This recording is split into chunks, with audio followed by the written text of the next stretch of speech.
तो अब मुझे क्या करना है, मुझे अपना जो भी वेबसाइट का डाटा है वो डेटाबेस में क्या करना है, इंसर्ट करना है। मान लो यूजर आया अपने आप को रजिस्टर कर रहा है, तो डेटा कहाँ से आना चाहिए, डेटाबेस में जाना चाहिए। ठीक है, तो मैं सिंपल क्या करूंगी, इसके लिए मैं सिंपल डेटाबेस में जा रही हूँ। डेटाबेस में जाने के बाद मैं आई एसक्यूएल में मैंने कहा क्रिएट, फिर मैंने कहा टेबल, मैंने कहा टेबल बना दो, मुझे चाहिए स्टूडेंट्स का। और स्टूडेंट के टेबल के अंदर मैंने कहा मेरे पास कुछ कॉलम होने चाहिए, जो कि होगा आईडी होगा, इंटीजर होगा, प्राइमरी की होगा, और इसके अलावा ऑटो इंक्रीमेंट होगा। डन।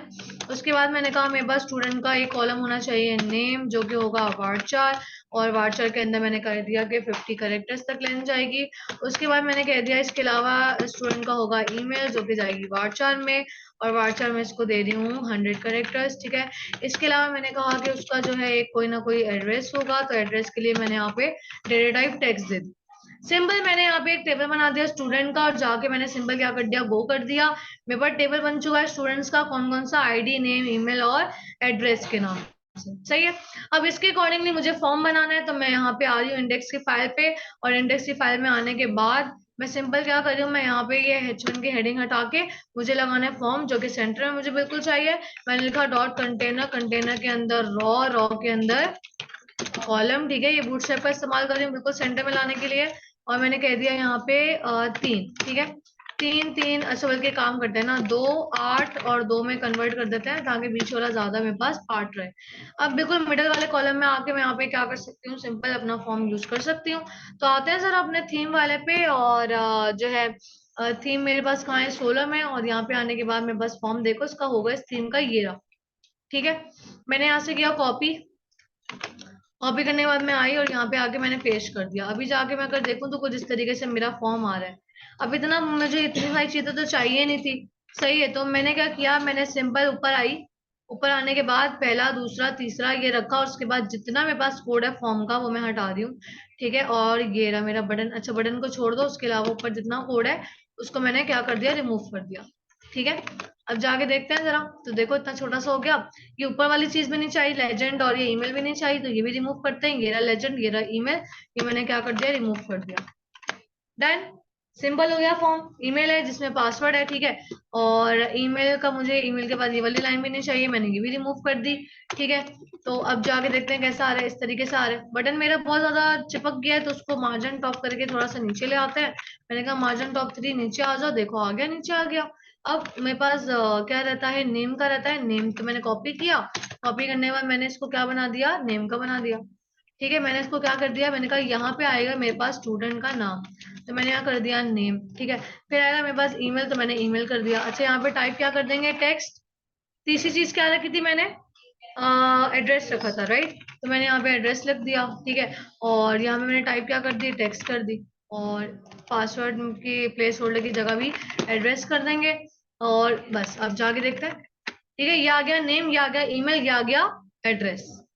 सोच रहे होगे आईडी नहीं दी, क्यों, आईडी तो ऑर्डर इंक्रीमेंट है, आईडी देने की जरूरत है नहीं।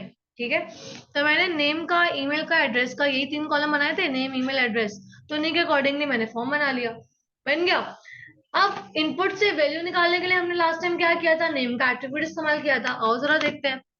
मैंने यहाँ पे हर इनपुट के टैग को एक एक नेम दे दिया। मैंने कहा इसका नेम है नेम, और इसका नेम है ईमेल, इसका नेम है पासवर्ड, सॉरी एड्रेस। ठीक है, मैंने नाम दे दिया, और साथ साथ मैंने बटन को भी एक नाम दे दिया। क्यों, बताती हूँ। मैंने बटन को भी एक नाम दे दिया। सही, अभी तक ऐसा कुछ भी नहीं है। अगर लेकिन मैं यहाँ पे जाके अगर मैं कुछ भी लिखूं, मैंने कहा अली, फिर मैंने कहा ali@gmail.com, फिर मैंने कहा पासवर्ड, एड्रेस में मैंने कहा कि मली। ठीक है, फिलहाल लिख रही हूँ। मैंने सबमिट किया, तो देखो सारी वैल्यूज ऊपर जा रही हैं। इट्स मीन मेथड कौन सा है, गेट, तभी जा रहे हैं ऊपर। तो मुझे फॉर्म का मेथड क्या करना पड़ेगा, पोस्ट। मैंने कहा मेथड क्या कर दो, इसका पोस्ट कर दो। डन, मेथड पोस्ट हो गया इसका। ठीक है, अब यहाँ पे सिंपल मुझे करना क्या है, मुझे इनपुट से वैल्यूज निकालनी है। ऊपर मैं पीएचपी के टैग में आई, मैंने कहा इफ अगर, मुझे एक बात बताओ, रिकॉर्ड इंसर्ट का होगा कब, जब वो मेरा रिकॉर्ड इंसर्ट होगा कब, जब वो इस बटन पे क्या करेगा, क्लिक करेगा। ऐसा ही है, इस पे जब क्लिक करेगा तो ही मेरा रिकॉर्ड इंसर्ट होगा। अब इस बटन पे क्लिक करेंगे तो वो वैल्यू होती है सेट। बटन पे क्लिक हुआ तो वैल्यू सेट हुई ना, मतलब बटन पे क्लिक हुआ, कोई एक्शन हुआ, कुछ हुआ, ठीक है। तो मैंने क्या कहा, मैंने कहा इफ अगर इस सेट हुआ है, इस सेट हुआ है यानी किस पे सेट हुआ है, किसकी वैल्यू सेट हुई है। मैंने कहा $_पोस्ट से जो आने वाली वैल्यू है कौन सी, मैंने बटन को क्या नाम दिया था, सबमिट। मैंने कहा अगर मेरे सबमिट वाले बटन पे क्लिक हुआ है, ठीक है, जब क्लिक होगा वैल्यू सेट होगी। तो मैंने कहा अगर इस सेट, अगर बटन पे क्लिक हो गया है सबमिट वाले, तो क्या करना, मैंने कहा तो ये करना, एक वेरिएबल बनाना नेम नाम का, और इनपुट से वैल्यू निकालने के लिए मैंने कहा $_पोस्ट, नेम क्या दिया था मैंने इनपुट को, नेम। डन। इसी तरीके से ईमेल, इसी तरीके से एड्रेस। यहां मैंने कर दिया ईमेल, यहाँ पे मैंने कर दिया ईमेल, ठीक है। नीचे क्या दिया था, पास एड्रेस के लिए एड्रेस दिया था, तो मैंने यहाँ लिख दिया एड्रेस, और यहाँ पे भी लिख दिया क्या, एड्रेस। याद रखना वेरिएबल के नाम डिफरेंट हो सकते हैं, बट ये वाले नाम वही होंगे जो आपने नीचे इनपुट को दिए हैं, सही है। अब यहाँ पे आते हैं, मैंने वैल्यूज निकाल ली इनपुट से। मान लो यहाँ पे उसने लिखा अली, इसने लिखा ali@gmail.com, एड्रेस लिखा उसने कुछ भी, ये वैल्यूज तीनों उसने निकाल के एक एक वेरिएबल में रख दी है। अब करना क्या है, वैल्यूज जाएंगी कहाँ, डेटाबेस में। डेटाबेस में कहाँ, टेबल में, ठीक है। तो पहली बात तो मुझे इस वाली फाइल को डेटाबेस का क्या देना पड़ेगा, कनेक्शन। तो कनेक्शन मैंने किस फाइल में बनाया है, कॉन्फ़िग की फाइल में। तो यानी मुझे अपने कॉन्फ़िग की फाइल इस वाली फाइल में क्या करवानी पड़ेगी, ऐड करवानी पड़ेगी। तो मैंने यहाँ पे इंक्लूड करवा दिया, किसे, मैंने कहा config.php।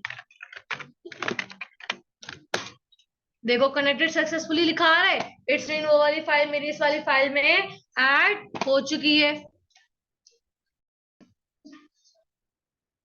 तो जब मैंने अपनी फाइल को कॉन्फ़िग वाली को इंक्लूड किया तो हुआ ये कि उसका जो काम था वो इसमें आ रहा है।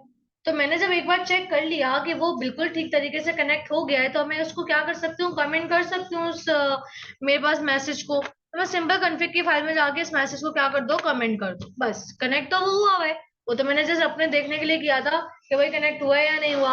अब देख लिया मैंने, अब जो है इसको कमेंट कर दो। अब जाके देखो तो देखो मैं बस कनेक्ट भी हुआ है, सब कुछ हुआ है, ठीक है। तो अब मैं ये बात कही थी कि मैंने अपनी फाइल को कनेक्शन भी दे दिया, सब कर दिया, लेकिन अभी तक मैंने उसे जगह नहीं बताई कि आपने किस टेबल में जाकर सेव होना है। मैंने डेटाबेस बता दिया, हाँ आपने इस डेटाबेस के अंदर जाना है, लेकिन किस टेबल में जाके इंसर्ट होना है ये नहीं बताया। आओ जरा यहाँ पे मैंने एक वेरिएबल बनाया, मैंने कहा $क्यूरी,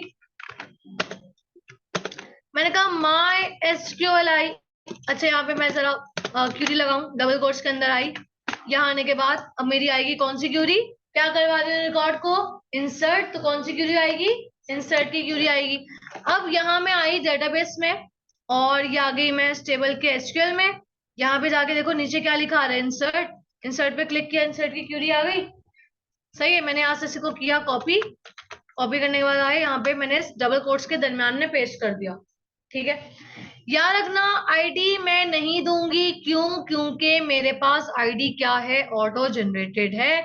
तो मैंने आईडी को यहाँ से क्या कर दिया, मैंने रिमूव कर दिया, और यहाँ से अब मैं क्या पास करवा दूंगी अपने पास, जो मेरा नेम वाली वैल्यू है, कौन से वेरिएबल में, $नेम वाले वेरिएबल में। तो मैंने कहा नेम वाले कॉलम में कौन सी वैल्यू जाएगी, जो $नेम वाले वेरिएबल में। फिर मैंने कहा ईमेल वाले में कौन सी वैल्यू जाएगी, मैंने कहा जो मेरे पास $ईमेल वाले वेरिएबल में। फिर मैंने कहा मेरे पास एड्रेस में कौन सी वैल्यू जाएगी, मैंने कहा जो मेरे पास $एड्रेस वाले वेरिएबल में वैल्यू मौजूद है।